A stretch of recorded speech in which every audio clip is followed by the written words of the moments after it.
लफ्ज़ जो है ना फज़कुरूनी, जिक्र से, लफ्ज़ जिक्र जो है ना इसके कई मानी होते हैं। कुरान करीम में लफ्ज़ जिक्र तकरीबन 17 के करीब मानी में इस्तेमाल हुआ है। इधर देखिए, जिक्र बमाना याद करना, जिक्र बमाना याद रखना। कुरान करीम में नमाज के लिए जिक्र का लफ्ज़ बोला गया, अक़ीमिस सलाता लिज़िक्री, ठीक है। बल्कि क्या फरमाया, वला ज़िक्रुल्लाहि अकबर।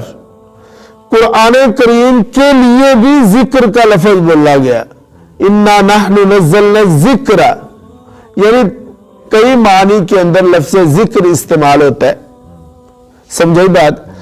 जिक्र का यहां क्या माना है? जिक्र का क्या माना होगा? याद रखना। जिक्र का माना यह भी, तज़किरा भी ठीक है, तज़किरा करना, ये अल्लाह का तज़किरा है। अगर कोई अल्लाह अल्लाह अल्लाह अल्लाह अल्लाह, ये भी ठीक है, अच्छी बात है। मैंने कहा अल्लाह खुद कहता है, ऐ ईमान वालो अल्लाह का जिक्र करो, जिक्रन कसीरा, कसरत के साथ, अल्लाह खुद हुक्म देता है।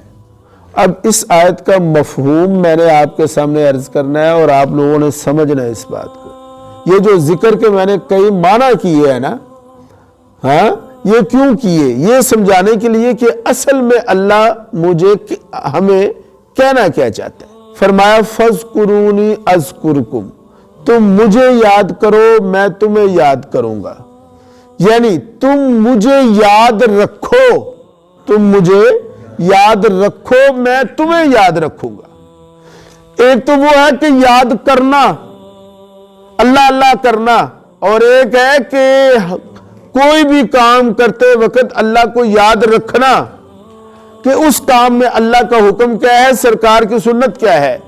अब आए जरा एक और माना की तरफ, फज़कुरूनी अज़कुरकुम, तुम मुझे याद करो इताअत के साथ, तुम मुझे याद करो, तुम मुझे याद करो इताअत और बंदगी के साथ, मैं तुम्हें याद रखूंगा बख्शिश और रहमत के साथ।